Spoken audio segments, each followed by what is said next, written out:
Hello everyone, welcome back to my channel. In today's lecture, we are going to discuss another topic of marketing, that is functions of marketing. But before discussing the functions of marketing, एक बार हम marketing का meaning recall कर लेते हैं. ठीक है, देखो marketing एक ऐसा प्रोसेस होता है under which valuable goods and services are created. मतलब एक ऐसा प्रोसेस है जिसके अंदर वैल्यूएबल गुड्स एंड सर्विसेज को क्रिएट किया जाएगा, ऑफर किया जाता है किसको, मतलब पर्सन्स को, कंज्यूमर्स को, और by doing independent transactions needs of the customers are satisfied. मतलब कि इस तरह से आप मार्केटिंग में फंक्शंस परफॉर्म करते हो. मतलब एक ऐसा प्रोसेस है जिसमें क्या किया जाता है, प्रोडक्ट्स एंड सर्विसेज को क्रिएट किया जाएगा, बनाया जाएगा और कस्टमर्स तक इस तरह से पहुंचाया जाता है कि उनकी जो भी नीड्स हैं या वांट्स हैं वो सेटिस्फाइड हो जाए. ठीक है, अगर आपने अभी तक प्रॉपर्ली ये वीडियोस नहीं देख रखी हैं तो आप पहले उनको देखिए, तो आप नेक्स्ट लेक्चर लगाइए फंक्शंस ऑफ मार्केटिंग का. ठीक है, तो अभी तक के हमने 4 लेक्चर्स डिस्कस कर लिए हैं, 4 टॉपिक्स डिस्कस कर लिए हैं. किसके ऊपर? मार्केटिंग के ऊपर. फर्स्ट था आपका मीनिंग क्या है, कैरेक्टरिस्टिक्स क्या होता है. ठीक है, देन हमने इसके अप्रोचेस किए थे, एंटिटीज की थी, तो ये सब आपका हो चुका है. आज के लेक्चर हम डिस्कस करने वाले कि मार्केटिंग के फंक्शंस क्या होते हैं. चलिए let's start. Functions of marketing. देखो क्या कहते हैं, marketing is related to the exchange of goods and services. Of course marketing में होता क्या है, गुड्स एंड सर्विसेज का एक्सचेंज किया जाता है, यही सब होता है. Through its medium goods and services are brought to the place of consumption. देखो जो आपका प्रोडक्शन का प्लेस होता है, मीन्स जो आपका प्रोड्यूसर है और जहां पर आपका कंज्यूमर रहता है वो प्लेस बहुत ही फार अवे होती है ना. ऐसा तो है नहीं जहां पर प्रोड्यूसर अवेलेबल है वहीं पर ही आपका कंज्यूमर भी रहेगा. नो, ऐसा नहीं होता. तो यही बोला गया है, through its medium goods and services are brought to the place of consumption. This satisfies the needs of the customer. अब अगर आप कस्टमर्स को गुड्स प्रोवाइड कर देंगे जिस प्लेस पर वो रहता है, तो उनकी जो नीड्स होंगी, उनकी जो वांट्स होंगी, वो भी क्या हो जाएंगी, सेटिस्फाई हो जाएंगी. The following activities are undertaken in respect of the exchange of goods and services. अब कुछ एक्टिविटीज आती हैं आपकी, जिसमें फर्स्ट है आपका gathering and analysing market information.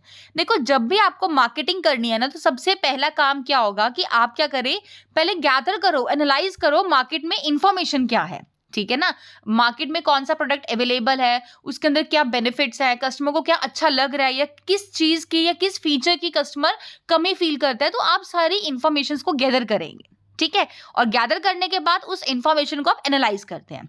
Then आता है आपका मार्केटिंग प्लानिंग. फिर आप क्या करोगे, मार्केटिंग से रिलेटेड आप प्लान्स बनाना स्टार्ट करते हो.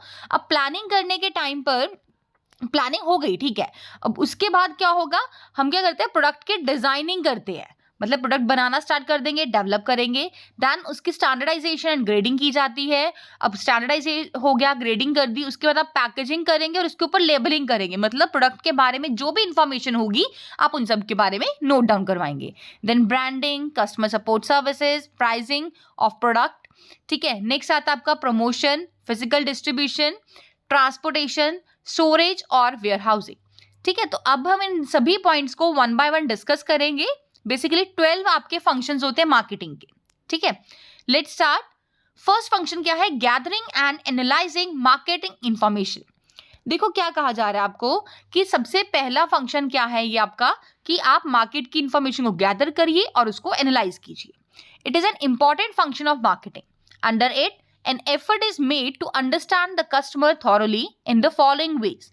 First one is What do the consumers want? सबसे पहले आप ये देखिए कि आपके जो कस्टमर्स हैं वो चाहते क्या हैं, कौन से प्रोडक्ट चाहते हैं, ये किस पर्टिकुलर प्रोडक्ट में कौन से फीचर को वो मतलब एडवांसमेंट चाहते हैं. ठीक है, इन व्हाट क्वांटिटी, कितनी क्वांटिटीज में रिक्वायरमेंट है, एट व्हाट प्राइस. कई बार ना क्या होता है कि मार्केट में कोई प्रोडक्ट तो अवेलेबल है, नो डाउट, बट कस्टमर को वो कॉस्टली लगता है. ठीक है, तो कस्टमर की डिमांड ये होती है कि थोड़ा सा अगर ये चीपर अवेलेबल हो जाए तो हम इस प्रोडक्ट को बाय कर लेंगे. तो आप ये भी देखेंगे कि जो कंज्यूमर है आपका वो किस प्राइस पर उसे बाय करना चाहता है, या फिर when do they want it, किस टाइम पर वो चाहते हैं, क्या उनकी जो डिमांड है वो थ्रू आउट द ईयर रहेंगी या कुछ पर्टिकुलर मंथ्स, पर्टिकुलर सीजन में रहेंगी, कैसे होती हैं. ठीक है, what kind of advertisements they do like, किस टाइप की एडवर्टीजमेंट से वो ज्यादा अट्रैक्ट होते हैं. सपोज आपको देखना पड़ेगा कि आपके कस्टमर्स अगर इन्फेंट है, बहुत छोटे लोगों के लिए आप कुछ ऐसा सामान बना रहे हो, जैसे इन्फेंट्स के लिए आप कुछ प्रोडक्ट्स बना रहे हो, है ना। अब उनको आप टीवी पे एडवर्टीजमेंट दिखाएंगे, आप न्यूज़पेपर्स में कुछ एडवर्टीजमेंट दे रहे हो, तो उनके लिए वो बेनिफिशियल नहीं होती है, ठीक है। या फिर अगर हम बात करें कुछ इलिटरेट पर्सन है, आप उन लोगों के लिए कुछ डेली बेसिस का कोई प्रोडक्ट प्रोवाइड करवा रहे हो और न्यूज़पेपर में आप रिटर्न एडवर्टीजमेंट दे रहे हो, तो वो उस चीज़ को जल्दी कैच नहीं कर पाएंगे। इंस्टेड ऑफ अगर आप उसको टीवी पर ऐड देते हैं तो उसको विजुअलाइज करके वो जल्दी से समझ पाएंगे। तो आपको ये देखना पड़ता है what kind of advertisements they do like, ठीक है ना। Where do they want it, अब वो किस पर्टिकुलर प्लेस पर उस प्रोडक्ट को चाहते हैं, क्या वो इतना मतलब अफोर्ड कर पाएंगे कि वो आपके प्लेस पर आकर बाय करें, या फिर वो ये चाहते हैं कि जहां पर वो रहते हैं, जो उनका रेजिडेंस है जिस एरिया में, वो उसी एरिया में वो चाहते हैं कि प्रोडक्ट को प्रोवाइड किया जा सके, ठीक है। And what kind of distribution system they do like, तो आपको ये भी देखना पड़ेगा कि डिस्ट्रीब्यूशन सिस्टम वो किस टाइप का पसंद करते हैं। Clear. All the relevant information about the customer is collected and analyzed. तो ये सारी अभी तक जितने भी हमने डिस्कस करे हैं, ये सारी आप इंफॉर्मेशन को क्या करेंगे, कलेक्ट करेंगे, ठीक है, और इसको एनालाइज करेंगे। On the basis of this analysis, an effort is made to find out as to which product has best opportunities in the market. अब जब एक बार आप एनालाइज कर लेंगे इन सभी इंफॉर्मेशन को, उसके बाद आप ये देखोगे कि कौन सा प्रोडक्ट आपके लिए बेस्ट अपॉर्चुनिटी प्रोवाइड करके देगा आपको मार्केट में, ठीक है। तो फर्स्ट पॉइंट क्या था, gathering and analyzing market information. Now, second one is marketing planning. देखो क्या कहते हैं, in order to achieve the objectives of an organization with regard to its marketing, the marketer chalks out his marketing plan. अगर आपका जो marketing manager है वो ये चाहता है कि जो भी आपके ऑर्गेनाइजेशन के गोल्स होंगे, जो ऑब्जेक्टिव्स होंगे, उनको अचीव कर लिया जा सके, तो इसके लिए उसको क्या करना पड़ेगा, अपनी जो भी उसकी मार्केटिंग प्लान है उसको इम्प्लीमेंट करना पड़ेगा, ठीक है ना। For example, a company has a 25% market share of a particular product, ठीक है जी, कोई प्रोडक्ट वो सेल करते हैं और उसका जो मार्केट शेयर है वो 25% है, but company wants to raise it to 40%। Company चाहती है कि वो 40% तक रेज किया जा सके, ठीक है। In order to achieve this objective, the marketer have to prepare a plan in respect of the level of production and promotion efforts, ठीक है। तो अब इसके लिए करना क्या पड़ेगा, जो मार्केटियर है ना, उसको इस ऑब्जेक्टिव को अचीव करने के लिए अपना एक प्लान बनाना पड़ेगा, किसके रिगार्ड में, प्रोडक्शन के रिगार्डिंग में और प्रमोशन एफर्ट्स के रिगार्डिंग में। अब देखो, अगर कोई आपका marketer only and only production करता है तो उससे भी ज्यादा बेनिफिट नहीं मिलेगा, क्योंकि प्रोडक्शन कर दी लेकिन जब तक आप उसकी प्रमोशन नहीं कर रहे हो उस प्रोडक्ट की, तब तक वो आपका सेल ही नहीं हो पाएगा, और जब तक प्रमोशन नहीं हो रही है आपकी मतलब सेल्स इंक्रीज नहीं होंगी। तो ऐसे ही होता है ना, तो यही बोला गया है, the marketer have to prepare a plan in respect of the level of production and promotion efforts. It will also be decided as to who will do it and when and how. मतलब कौन person क्या करेगा, कब करेगा और कैसे करेगा, ये सारी क्लैरिफिकेशंस होनी चाहिए।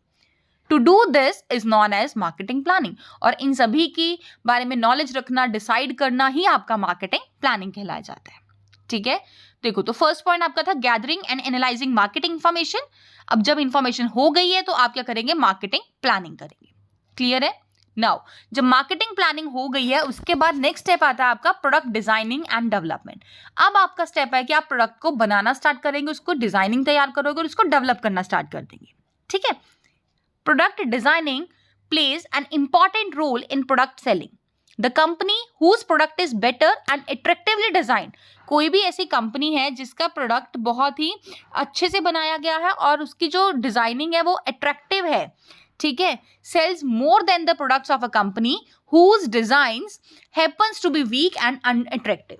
अब आप खुद सोचिए, जिस भी प्रोडक्ट की डिजाइनिंग अच्छी होगी, है ना, अट्रैक्टिव है, बेटर है, आप देखते एकदम से अच्छा लग रहा है आपको, ठीक है ना, तो आप उस प्रोडक्ट्स को ज्यादा बाय करते हो as compared to those products जिनकी जो मतलब डिजाइनिंग है या डेवलपमेंट है वो अट्रैक्टिव नहीं होगी या फिर वीक होगी।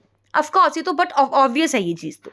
In this way, it can be said that the possession of a special design affords a company to a competitive advantage. Of course, अगर कोई benefit होगा, मतलब कोई special design है, तो कंपनी को, किसी मतलब organization को एक competitive advantage provide करवाता है ना। It is important to remember that it is not sufficient to prepare a design in respect of a product, but it is more important to develop it continuously. अब ऐसा नहीं है कि आपने एक बार अगर डिजाइन बना दिया है तो आपके लिए वो बेनिफिट होगा या बेनिफिशियल प्रोवाइड होगा, ऐसा नहीं होता। बट ये चीज आपको कंटिन्यूटी में ही रखनी पड़ेगी। ऐसा नहीं कि ये वन टाइम प्रोसेस है, ये आपको कंटिन्यूटी में अप्लाई करना पड़ेगा।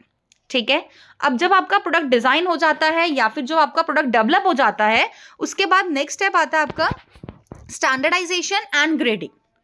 देखो स्टैंडर्डाइजेशन क्या होता है कि स्टैंडर्डाइजेशन है क्या, देखो it refers to determining the standard regarding size, quality, design, weight, colour, raw material to be used etcetera in respect of a particular product.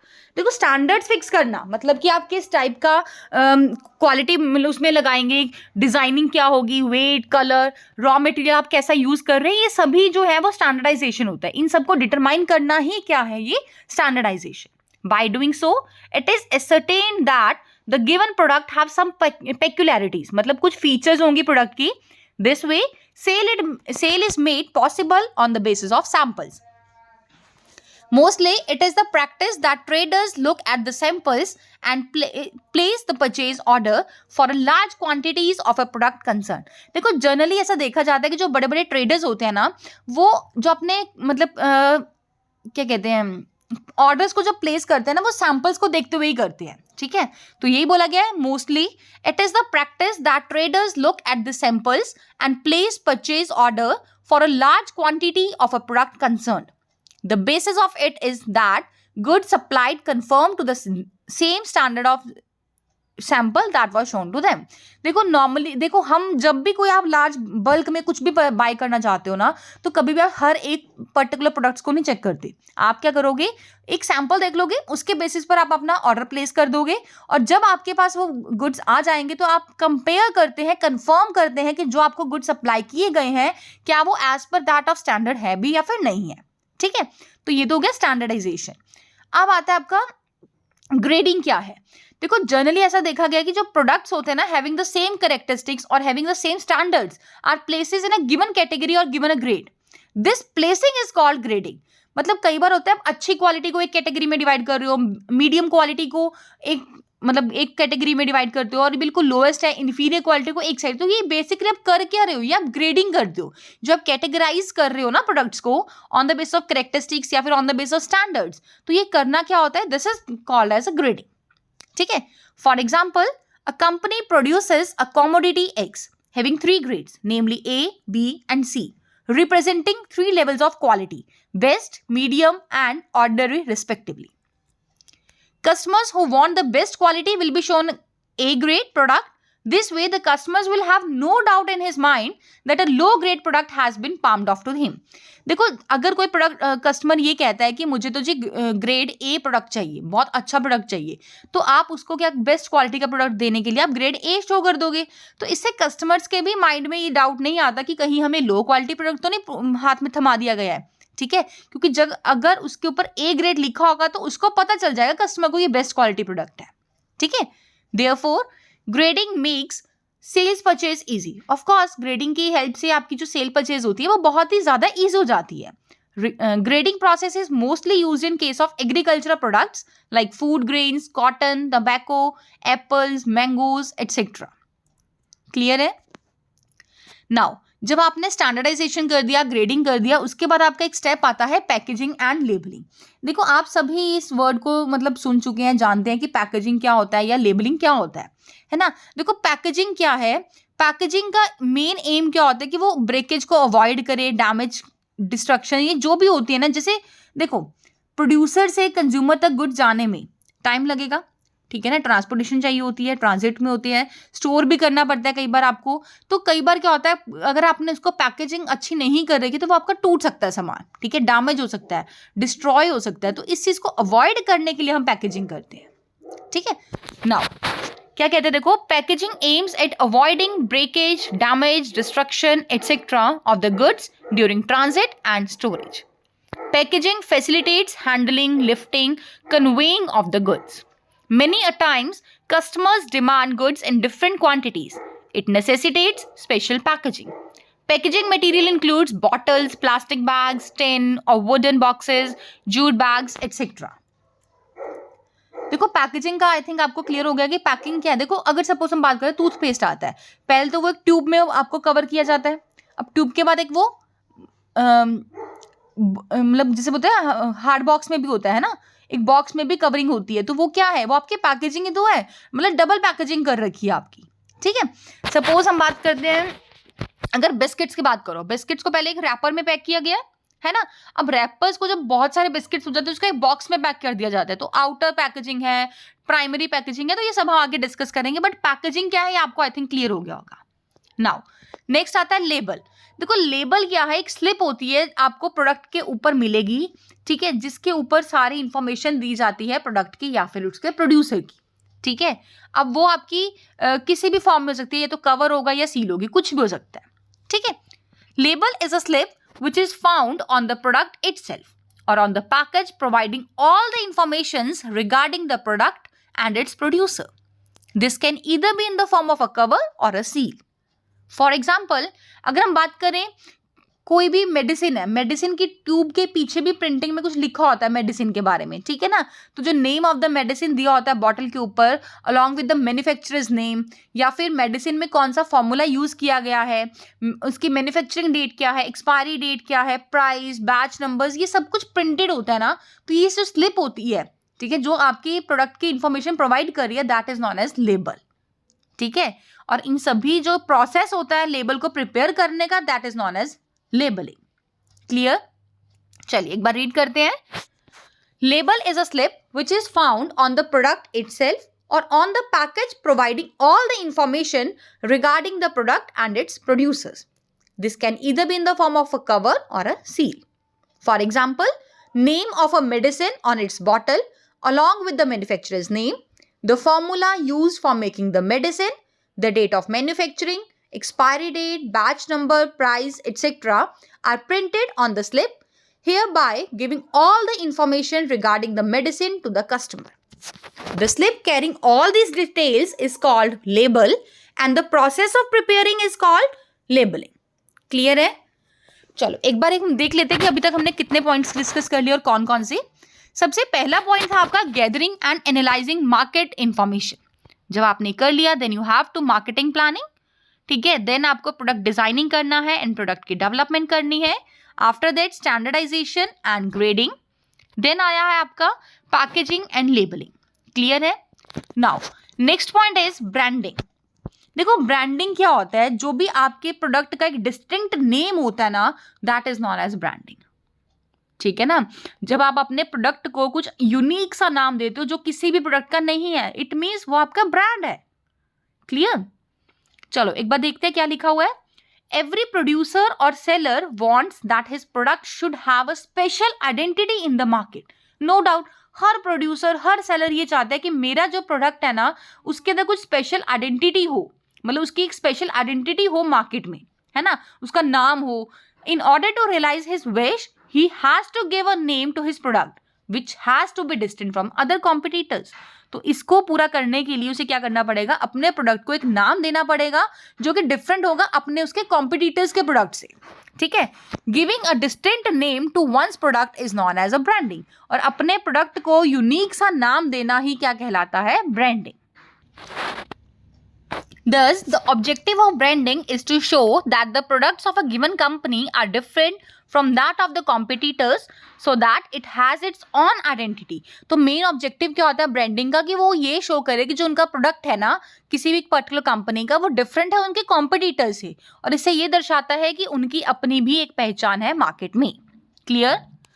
अब देखो एक एग्जांपल दिया हुआ है। If a company wants to popularise its commodity X, अगर company ये चाहती है कि अपने एक्स प्रोडक्ट को पॉपुलराइज करे, पॉपुलर करे, तो अंडर द नेम ऑफ 777, ठीक है, then its brand will be called as 777। तो ब्रांड क्या होगा उसका 777। अब ऐसा भी हो सकता है कि कोई अनदर कंपनी है वो अपना प्रोडक्ट बना रही है, सिमिलर कमोडिटी बना रही है, लेकिन वो उसका ब्रांड क्या है, AAA। ठीक है ना, तो under this circumstances both the companies will succeed in establishing a distinct identity of their product in the market. When a brand is got registered under the trademark act 1999, it becomes a trademark. Clear है? जब आपका brand registered हो जाएगा trademark act 1999 में, तो वो आपका जो ब्रांड था that will become your trademark. Clear? चलिए, नेक्स्ट आता है आपका कस्टमर सपोर्ट सर्विस। देखो, हम सब जानते हैं कि जो आपकी मार्केटिंग है ना, वो इवॉल्व होती है अराउंड द कस्टमर। तो आप ऐसा बोल सकते हैं जो कस्टमर है वो किंग है मार्केट का, customer is the central point of the market. Therefore it is the one of the most important function of marketer to offer every possible help to the customers. A marketer offers primarily the following services to the customer. देखो क्या क्या services provide करते हैं। After sale services provide की जाएंगी, अगर कोई customer की कंप्लेंट्स हैं उन कंप्लेंट्स को हैंडल किया जाता है, कोई टेक्निकल इश्यूज आ रहे हैं तो टेक्निकल सर्विसेज प्रोवाइड होंगी, credit facilities, maintenance services, product related information, ये सब प्रोवाइड की जाती है। ठीक है, helping the customers in this way offers him satisfaction. Of course अगर आप किसी भी प्रोडक्ट को लेते हैं और उसके बाद आफ्टर सेल सर्विसेज अगर आपको प्रोवाइड की जा रही हैं तो ऑफ कोर्स वो चीज आपको सेटिस्फैक्शन देगी, है ना। And in today's competitive age customers satisfaction happen to be the top most priority. और कस्टमर को सेटिस्फाई करना ही आज की डेट में बहुत ज्यादा मतलब मोस्ट इंपॉर्टेंट प्रायोरिटी बन चुकी है किसी भी बिजनेस के लिए। This encourages a customer's attachment to a particular product and he starts buying that product again and again. और इससे होता क्या है कि कस्टमर की जो अटैचमेंट है ना उस प्रोडक्ट के रिगार्डिंग वो और बढ़ जाती है, क्योंकि वो ज्यादा सेटिस्फाई होना स्टार्ट हो जाता है कि इस कंपनी की जो सर्विसेज है वो बहुत ही ज्यादा बेस्ट है। तो अल्टीमेटली होगा क्या कि जो कस्टमर है इन फ्यूचर में भी वो बार बार प्रोडक्ट्स को बाय करता है। क्लियर? चलिए, next one is pricing of products. देखो, प्राइसिंग करना भी मोस्ट इंपॉर्टेंट है। जब आपने ये देख लिया कि कस्टमर सपोर्ट सर्विसेज क्या देनी है, उसके बाद आपको प्रोडक्ट्स के प्राइस सेट करना भी मोस्ट इंपॉर्टेंट है। और आप ध्यान रखिए, जब भी आप प्रोडक्ट के प्राइसेस सेट करते हैं तो आपको कुछ फैक्टर्स को ध्यान में रखना है जो कि अफेक्ट करते हैं प्राइसिंग पॉलिसीज को, जैसे कि कॉस्ट क्या है, प्रॉफिट का रेट क्या है, आपके जो कॉम्पिटिटर्स हैं उनके प्रोडक्ट का प्राइस क्या है, गवर्नमेंट की पॉलिसीज क्या होती हैं, ये सब कुछ आपको देखना पड़ता है। बट इन सब के साथ साथ आप ये भी ध्यान रखिए कि प्रॉफिट जब फिक्स करेंगे ना, वो ऐसा भी अपीयर ना हो कि बहुत ज्यादा प्रॉफिट लग रहा है आपके कस्टमर को और इतना भी कम नहीं होना चाहिए कि जो कंपनी है उसको प्रॉफिट्स अर्न ना हो। ठीक है, चलिए एक बार डिस्कस करते हैं। देखो क्या लिखा हुआ है, it is the most important function of a marketing manager to fix price of a product. The price of a product is affected by its cost, rate of profit, price of competing product, policy of the government, etc. The price of a product should be fixed in such a manner that it should not appear to be too high and at the same time it should earn enough profits for the organization. यही बात बोली गई है कि profits आपके इतने भी ज़्यादा हाई नहीं हो जाने चाहिए कि आपकी कंपनी को ही बेनिफिट ना मिले, उसी को प्राइस आपके इतने ज़्यादा हाई नहीं होने चाहिए कि आपकी कंपनी को ही प्रॉफिट्स ना अर्न हो। ठीक है, और इतने भी ज़्यादा नहीं होने चाहिए कि आपको मतलब जो कस्टमर उनको महंगा लगे, मतलब ना बहुत ज़्यादा ना ही बहुत कम, एक बैलेंस होना चाहिए, ट्रेड ऑफ बना रहना चाहिए। क्लियर है? चलिए, नेक्स्ट आता है आपका प्रमोशन। देखो, प्रमोशन का मतलब होता है कि आप अपने कस्टमर्स को अपने प्रोडक्ट के बारे में इन्फॉर्म करते हैं, परसुएड करते हैं कि ऐसा भी कोई प्रोडक्ट हमारा मार्केट में अवेलेबल है, एग्जिस्ट करता है, और आप उन्हें इनकरेज करते हैं, मोटिवेट करते हैं कि आप उनके प्रोडक्ट को बाय करें। ठीक है, अब कैसे करते हैं ये सब हम डिस्कस करेंगे, बट अभी पॉइंट क्या है, मार्केटिंग का फंक्शन है promotion, which means informing the customers about the product of the company and encouraging them to buy these products. There are 4 methods of promotion. अब आप प्रमोशन कैसे कर सकते हैं, या तो आप एडवर्टाइजिंग करेंगे, पर्सनल सेलिंग, सेल्स प्रमोशन या फिर publicity. Every decision taken by the marketer in this respect affects the sales. These decisions are taken keeping in view the budget of the company. अब आपको कौन सा मेथड अडॉप्ट करना है ये सब डिपेंड करता है कि कंपनी का बजट कितना है। ठीक है, next one is physical distribution. Under this function of marketing, the decision about carrying things from the place of production to the place of consumption is taken into account. To accomplish this task, decision about 4 factors are taken. They are transportation, inventory, warehousing and order processing. देखो क्या कहते हैं, अब goods तैयार हो गए, सब कुछ हो गया, प्राइसिंग कर दिया, सब कुछ हो गया, प्रमोशन कर दी। अब प्रोड्यूसर की प्लेस से जब आप कंज्यूमर की प्लेस तक गुड्स को पहुंचाएंगे तो कैसे पहुंचाएंगे, ऑफ कोर्स आपको फिजिकली डिस्ट्रीब्यूट करना पड़ेगा। तो इसके अंदर 4 एलिमेंट देखने को मिलते हैं, या तो आप ट्रांसपोर्ट करेंगे, अब सारा गुड्स ट्रांसपोर्ट नहीं होगा, कुछ ना कुछ आपकी इन्वेंट्री बच जाएगी। ठीक है, अब उस इन्वेंट्री को स्टोर करने के लिए आप क्या करेंगे, वेयर हाउसिंग बनाएंगे। अब वेयर हाउसिंग बनाई है, अब आप सबसे पहले क्या होता है, ऑर्डर प्रोसेसिंग होती है, आपके पास कितने ऑर्डर्स हैं, प्रोसेस करेंगे, ये सारे आपके एलिमेंट्स हैं जो कि हम आगे प्रॉपर जब फिजिकल डिस्ट्रीब्यूशन वाला टॉपिक आएगा प्लेस का, तब हम डिस्कस करेंगे, ठीक है। अब क्या कहते हैं, physical distribution by taking things at the right place and at the right time creates time and place utility. Clear है? चलिए, नेक्स्ट वन इज ट्रांसपोर्टेशन। देखो ट्रांसपोर्टेशन में क्या कहा गया है, ऑफ कोर्स अब देखो गुड्स बन चुके हैं, अब आपको ट्रांसपोर्ट तो करने पड़ेंगे ना एक प्लेस से दूसरी प्लेस पर, तो किसकी हेल्प से होगा, वो ट्रांसपोर्टेशन की हेल्प से होगा। जनरली हम सब जानते हैं जो प्रोडक्शन है और जो कंजम्पशन है वो एक प्लेस पर कभी भी नहीं होती है ना। तो यही बोला गया है, production, sale and consumption, all the entire activities need not to be at one place. जरूरी नहीं है कि ये सारी एक जगह पर ही हो। Had it been so, transportation of goods for physical distribution have become irrelevant. अगर ऐसा हो जाएगा तो ट्रांसपोर्टेशन की तो रिक्वायरमेंट ही नहीं है, बट जनरली ऐसा नहीं होता। Production is carried out at one place, sale is at another place and the consumption is yet at another place. Transport facilities needed for the goods produced to reach the hands of consumers. अब transportation क्यों चाहिए होती है आपको facility, so that जो producer के पास goods पड़े हैं रेडी, वो आप कंज्यूमर्स के हाथों तक पहुंचा सके। So the enterprise must have an easy access to means of transportation.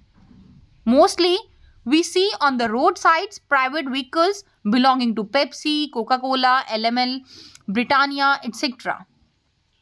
These private carriers are the living examples of the transportation function of marketing. Thus, place utility is created by transportation activity. Now, last one is storage and warehousing. देखो क्या कहते हैं, there is a time lag between the purchase और production of goods and their sale. देखो जिस time भी आप production करते हैं गुड्स की, अब ऐसा तो है नहीं कि उसी टाइम उसकी सेल हो जाएगी, ऐसा नहीं होता। It is very essential to store the goods at a safe place during this time interval. अब जो ये गैप है, टाइम लैग है, इस दौरान गुड्स को स्टोर करना किसी पर्टिकुलर सेफ प्लेस पर बहुत ही ज्यादा इंपॉर्टेंट हो जाता है ना। Godowns are use for this purpose. Of course warehouse करें, मतलब आप इस्टेब्लिश करोगे या बाय करोगे या गोडाउन्स बनाओगे जहां पर अपने सामान को ये स्टोर कर सके हम। Keeping of goods in godowns till the same are sold is called storage, और इसी को आप बोलते हो storage. For the marketing manager storage is an important function. Any negligence on his part may damage the entire stock. अगर वो कोई भी नेग्लिजेंसी करता है तो इसके बिहाफ पर, मतलब उस रीजन से आपके जो स्टॉक है ना वो पूरा का पूरा डैमेज होने की संभावना हो जाती है। Thus, time utility is created by storing activity, और स्टोरिंग एक्टिविटी से होता क्या है, आपके टाइम यूटिलिटी क्रिएट होती है। आई होप आपको समझ आ गया होगा। चलिए एक बार फटाफट से क्विकली रिवाइज कर लेते हैं, कितने पॉइंट्स करें, कौन कौन से पॉइंट्स हमने डिस्कस करें आज। देखो टॉपिक क्या था आपका, फंक्शंस ऑफ मार्केटिंग, जिसमें हमने 12 पॉइंट्स को डिस्कस किया है। First one is gathering and analysing market information, second one is marketing planning, third product designing and development, fourth one is standardisation and grading, fifth packaging and labelling, sixth one is branding, seventh customer support services, eighth pricing of products, ninth promotion, 10th one is physical distribution, 11th transportation, and the 12th one is storage or warehousing. I hope you like this video. Do like, share and comment below to share your reviews, and don't forget to subscribe the channel for the latest notification of upcoming videos. Thanks and have a wonderful day.